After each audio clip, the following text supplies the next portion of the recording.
Door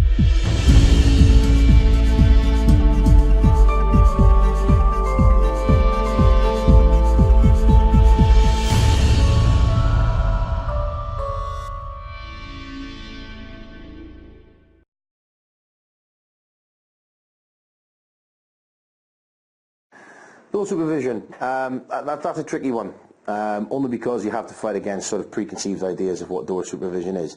You know, back in the day it was bouncers, you know, those big lumpy guys who would, you know, you might get a slap, or you might get thrown down some stairs, you might get launched out the door if you misbehave, or you know, your mouth ran away with you with the bouncers.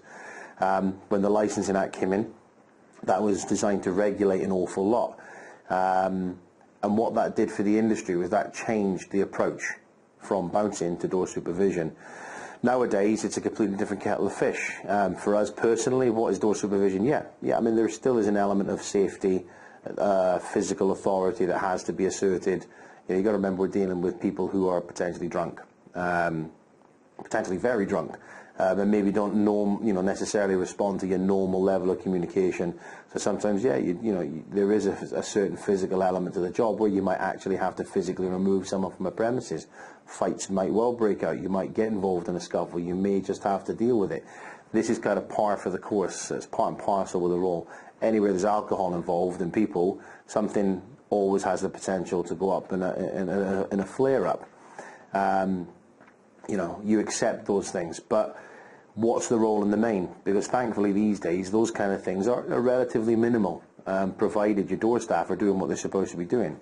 For me, when you come to a venue, the first people you should be seeing is door staff. You know, these guys are your initial screen. They're your first filter for anything that's coming into your venue.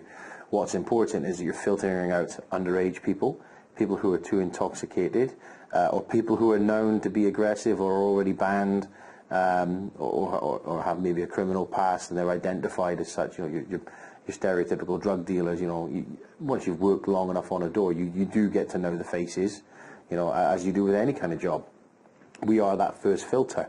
That's the first and most important role, really, because that prevents mishaps from happening inside your venue. That protects your licensing conditions, which allows you to continue trading. The second feature of a door supervisor, you know, obviously we set the tone. You know, we are your first impression of a venue. What's important is that we set the right tone for what you want.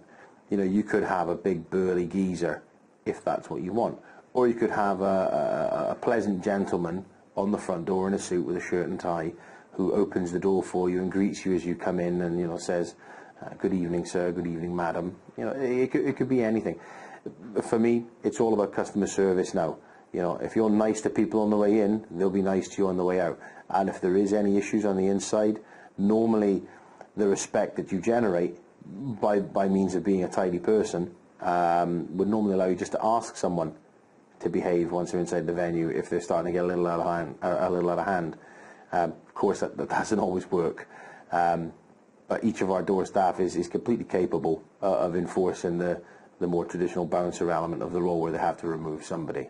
But in an ideal world, what will happen is you won't ever get anywhere near that situation because your door staff will have set the tone, built a positive atmosphere upon entry, and they will leave with a good taste in their mouth at the end of the night. You know, we're your first and your last impression of a venue.